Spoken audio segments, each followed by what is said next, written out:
Macmillan Audio presents The Headmaster, written by John McPhee, read by Edoardo Ballerini.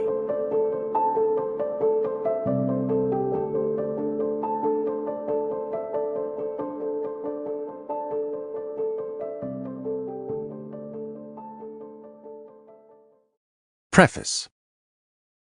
This book was written in late 1965 and early 1966, and was first published in March of 1966 by The New Yorker. As a short biography, perhaps a third as long as a conventional biography might be, it has its own form, and is actually a kind of portrait, done at a specific time and from the vantage point of that time.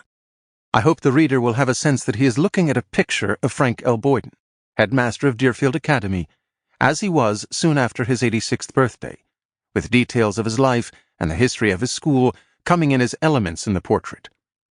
Much of the story, particularly of the last and longest chapter, is written in the present tense, and I think that it should remain that way. For more than anything else, it is the headmaster's immediacy that I have tried to arrest and to recreate. John McPhee, Princeton, New Jersey. When Frank Leroy Boyden, who was soon to become the new headmaster of Deerfield Academy, arrived at the Deerfield station, he was only 22. He walked downhill into the town for the first time, and he nodded as he moved along to women in full-length skirts, girls in petticoats, and little boys wearing long-sleeved shirts and bowler hats. Deerfield, Massachusetts was essentially one street, a mile from the north to the south end, under shade so deep that even in the middle of the day the braided tracery of wagon ruts became lost in shadow 100 yards from an observer. 20 years would pass before the street would be paved. 6 years before it would be strung overhead with electric wires. Houses that had been built 200 years earlier were the homes of farmers.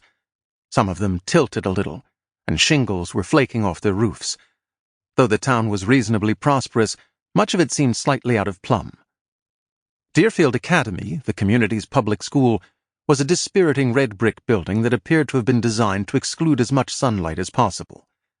A century earlier there had been more than 100 students in the academy, but now only 14 boys and girls were enrolled for the approaching year, 2 of whom would constitute the senior class. In one way, this decline was not discouraging to Boyden. He wanted to put Deerfield behind him as quickly as he could, for he wanted to go to law school and eventually to enter politics. He had been graduated from Amherst 2 months before. He knew that the people of Deerfield had offered the headmastership to other members of his class, but he was confident that he would get the job, because he was the only person who had applied. He had no money. Deerfield would pay $800 a year. To save enough for law school, he intended to put away nearly every cent. He knocked at the door of a white frame house that belonged to Ephraim Williams, a trustee of the academy and the great-great-grandnephew of the founder of Williams College. "Mr. Williams," he said, "I'm Frank Boyden." The day was Tuesday, August 12, 1902. The temperature outside was in the high 80s. But Ephraim Williams, a retired cavalry officer with one leg and a walrus mustache, stood in his front parlor with his back to a blistering fire. He had a shawl over one arm and a fan in one hand. He explained that he never knew when he might suffer a chill or a fever. In this atmosphere, Boyden met other trustees as well. One of them said to him, "It's a toss-up whether the academy needs a new headmaster or an undertaker." They frankly did not know whether to hire him or close the school, but if he wanted the job, he could have it. In the village store, meanwhile, the town loafers had been assessing Boyden's style.